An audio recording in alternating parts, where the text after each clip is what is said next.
Absolutely. Here's a powerful, deeply emotional and high energy opening for your speech, Don't Listen to the World, written in the passionate, no excuses, truth-telling style of Eric Thomas. It's designed to grab the audience instantly and convince them to listen to the entire message. Opening speech introduction in the style of Eric Thomas. Yo, listen to me real close. I don't know who told you what you can't be. I don't know who looked at your life and decided they had the right to predict your future. But I came to tell you this. Don't listen to the world. Don't you dare. See, the problem is, most of you, you're living your life based on other people's opinions.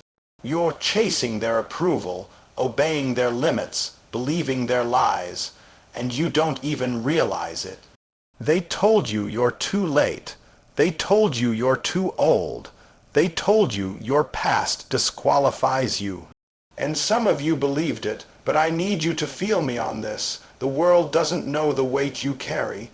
The world doesn't know the nights you cried yourself to sleep and still woke up grinding. The world doesn't know the fight inside of you. So how dare you give the world the power to silence that voice inside that says, keep going. You were made for more. You see, I didn't come to motivate you with fluff. I came to wake you up. I came to tell you that you've been listening to the wrong people for too long. You've been tuning into the noise and tuning out your own truth. That ends today. If you give me just a few minutes, just a little bit of your time, I promise you this. By the time I'm done, you will walk out of here knowing who you are, what you're worth, and why the world can't stop you unless you let it. So lean in, don't scroll, don't move, don't miss this, because what I'm about to tell you, it might just be the thing that finally sets you free. Let's go. See, the world's been trying to label you since day one. From the moment you stepped out into this life, people started forming opinions about who you are, what you can be, and what your limits are. And if you're not careful, if you're not intentional, you'll spend your whole life trying to live up to what they decided for you, instead of what you were created to become. Some of you are walking around with names you didn't even choose. Failure, lazy, not good enough, too much, too little. They slapped those labels on you like they owned your destiny. And without even realizing it, you started agreeing. You started acting like what they said was law. But let me tell you something right now. You've got to define yourself before the world does it for you. You've got to beat the world to it. Because if you don't, they will box you in, shrink you down, and suffocate every ounce of greatness inside of you. See, the world doesn't care about your potential. It cares about its comfort. The moment you start stepping out, dreaming big, talking different, walking with vision, they feel threatened. Not because you're wrong, but because you're waking something up in yourself that they gave up on in themselves. And that scares them. So what do? They try to shut you down before you fully rise. They question your motives. They challenge your worth. They whisper behind your back, who does he think he is? Why is she acting like that? And some of y'all, you hear those whispers, and you start turning down your own volume. But hear me, this is the moment you take it back. This is the moment you stop letting strangers write your story. I don't care what your teacher said. I don't care what your ex said. I don't care what your parents failed to say. You get to decide who you are now. You don't need a title to be powerful. You don't need applause to have value. You don't need permission to be great. Your existence alone qualifies you to go after everything with your name on it. And let me tell you something else. The world gets it wrong all the time. They said Einstein was slow. They said opera wasn't fit for TV. They said Jordan wasn't good enough for his high school team. They said all that, but the difference, those people didn't listen. They defined themselves. They owned their story before the world could rewrite it. So when they say you're not ready, say, watch me. When they say you're not enough, say, I was never made to fit your measure. When they say you don't belong, stand tall and say, I don't need to belong. I was born to lead. Because the moment you believe what they say, you hand them the pen to your future. And I need you to snatch that pen back. I need you to stop living according to their fears and start moving according to your faith.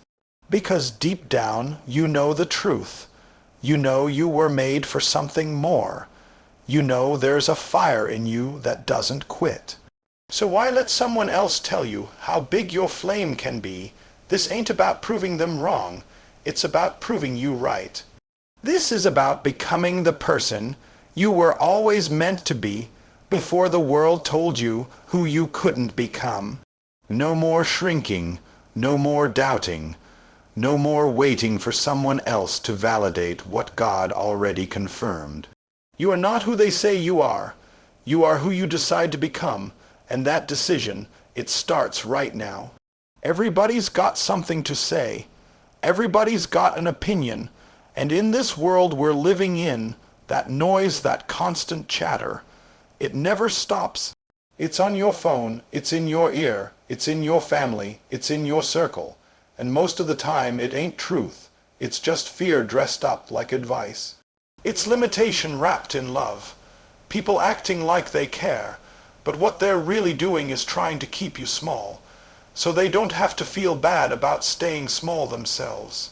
You've got to understand something: the noise will never stop, but you have the power to stop listening. Because the truth is, noise can't kill your purpose unless you let it. All those voices telling you to slow down, to be realistic, to play it safe, they only work if you start echoing them in your own head. The real damage doesn't happen when they talk, it happens when you start believing it. You're walking around with greatness in you, but you're hesitating because of what they might think. You're holding back on that business, that book, that move, that grind because somewhere along the line, somebody told you were dreaming too big. But let me ask you something. When did you decide their voice mattered more than your vision? When did their doubts get a seat at the table you built? Some of you gave people VIP access to your future who haven't even earned the right to speak into your present. And I get it. It's not easy to block out the noise, especially when it's coming from people close to you. Your friends, your parents, your coworkers, they mean well, but their words come from their experience, not your calling. And that's where a lot of people mess up. They start accepting the voice of someone who never walked the path they're trying to take. Someone who gave up on their dream is now giving you directions to yours. Come on now, that don't make sense. You've got to protect your ears like you protect your mind. Some of you got locks on your doors, but no filter on your thoughts.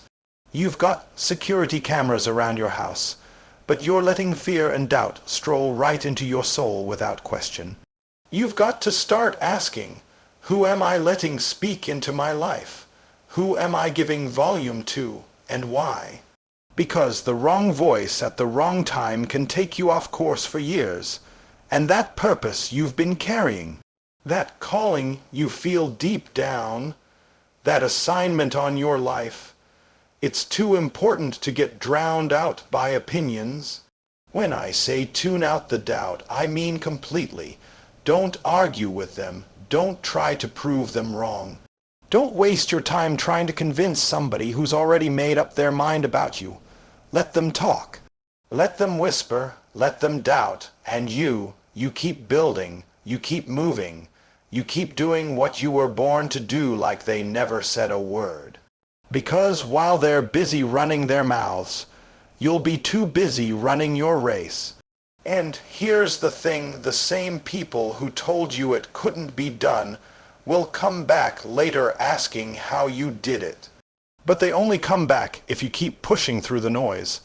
If you stop now, you validate every doubt they threw at you. But if you keep going, if you keep grinding, if you stay locked in, their voices get quieter. Not because they stop talking, but because you stop listening.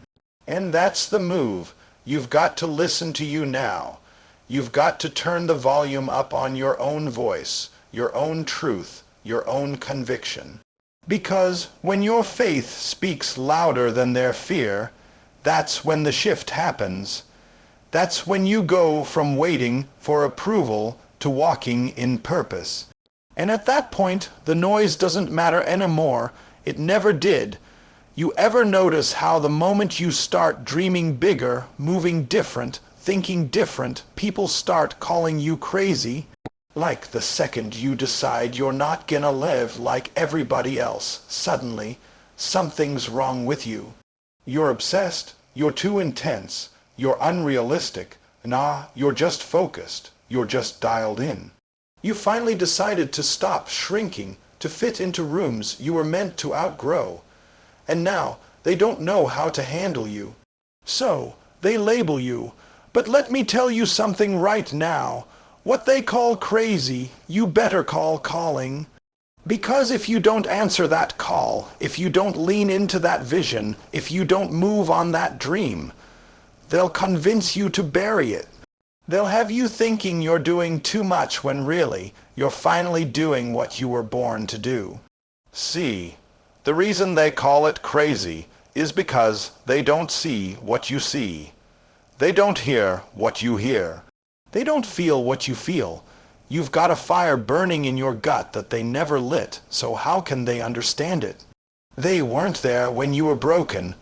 They weren't there when you were overlooked. They weren't there when you hit rock bottom and promised yourself you'd never stay there again. They didn't see the vision at 3 a.m. They didn't cry those silent tears. So how could they ever recognize the weight of your calling? They call it crazy because it makes them uncomfortable. Your passion confronts their complacency. Your energy reminds them of what they gave up on. So instead of rising with you, they try to bring you back down. They'll laugh at you, mock you, tell you to be realistic. They'll say things like, "That's not how the real world works." But here's the truth. The real world has been shaped and shifted by people who refused to think like the rest of the world. People who didn't wait for approval. People who were labeled crazy until they made the impossible look easy. That kind of vision, it's not supposed to be comfortable. It's not supposed to make sense to everybody. If everybody gets it, it's probably too small. If nobody's raising an eyebrow at what you're doing, if nobody's saying you're going too far, you might not be going far enough. You weren't created to blend in. You weren't called to just survive. You were built to lead, to disrupt, to transform. And that kind of purpose, it's gonna get some strange looks. That kind of purpose, it's gonna make you stand out. That kind of purpose, it's gonna cost you. Yeah, it's gonna cost you friends. It's gonna cost you comfort. It's gonna cost you popularity. But you've got to make a decision. Would you rather be liked or would you rather be legendary? Because the road to greatness is not crowded. And the deeper you go into your calling, the more isolated it gets. Not because you're doing something wrong, but because you're finally doing something right. Stop trying to convince people to understand what wasn't meant for them. Stop watering down your passion so you don't make others uncomfortable. Stop holding back just to make the average feel secure. You owe it to yourself to go all in, even if they call it crazy, even if they call it reckless, even if they say you're out of your mind. Because the truth is, you are. You're out of the mind of mediocrity. You're out of the mind of limitation. You've stepped into the mind of faith, of vision, of destiny. Let them talk. Let them doubt. Let them laugh. And while they're busy calling you crazy, you keep building, you keep working, you keep grinding in silence until that thing inside You speak so loud that they can't ignore it anymore. And when it happens, when you rise, when you win, when you break through, it won't be about proving them wrong. It'll be about proving that you were right to believe in what they couldn't see, because what they called crazy was never crazy at all. It was purpose all along. You've been waiting on something that's never coming. You've been sitting around waiting for someone to notice you, support you, approve of you, open a door for you, when the truth is, they're not going to. They're not supposed to. You keep thinking the world owes you something. That if you just keep being patient, if you keep being nice, if you stay in line, one day everything you've ever dreamed of is just going to show up and hand itself to you. But that's not how this works. That's not how greatness is born. That's not how legacies are made. Nobody ever changed the world by waiting their turn. Nobody ever built a life of purpose by waiting for permission. And nobody's going to give you the green light because deep down they don't want you to move. You moving forward exposes their decision to stay still. You becoming great forces them to confront the parts of themselves they've been avoiding. So they'll delay you, distract you, discourage you not because you can't do it, but because you might. That's why I'm telling you right now, you've got to move without permission. You've got to build without applause. You've got to believe without confirmation, because the world is not going to roll out the red carpet for your purpose. It never has. The world resists anything that's different, anything that's bold, anything that looks like greatness in the making. So if you're waiting for the world to get on board before you start, you already lost. Think about it. How many people with world-shaking dreams died with them still inside because they were waiting for someone to say, "You're ready"? How many voices were never heard because they were told to be quiet? How many leaders sat in the back, silent, because they were too afraid to stand up without a title? See, the world's never going to make it easy for you to rise. The moment you start becoming who you were called to be, resistance shows up. The doubt gets louder, the critics get bolder, and every part of you that still wants to be liked, accepted, validated, it starts to shake. But here's the difference between the ones who make it and the ones who don't. It's not talent, it's not luck. It's not who had the better background or more connections. No, the difference is simple. Some people wait for the green light and others run the red. Some people sit at the intersection of their dream and their fear, while others look both ways and go anyway. Which one are you? You keep thinking you need more time, more clarity, more help. No, you need more courage. You need to stop asking, "Is this the right moment?" and start declaring, "I make this the right moment." Because if you keep waiting for perfect conditions, you'll never move. If you keep asking for the world's approval, you'll stay trapped in their expectations. And if you keep tiptoeing around your calling, scared to step on toes, you'll miss your entire destiny trying to be polite. There's nothing polite about purpose. It's aggressive, it's disruptive, it's loud, it doesn't whisper, it roars. And when it calls your name, it doesn't care who's ready for it or not. It's not asking if it fits in. It's not checking if everyone's comfortable. Purpose shows up and flips the table over. It changes the temperature in the room. And if you're really about that life, if you really want what you say you want, you've got to walk in it boldly without waiting for the world to cuss on what heaven already confirmed. You don't need a title to lead. You don't need a platform to speak truth. You don't need a stage to shine. You don't need the world to understand in order to begin. You need you. You need to trust what's inside of you more than you fear what's around you. You need to stop waiting and start walking. Start building. Start becoming. Because greatness never asked for permission. It just showed up and changed everything. And now it's your turn.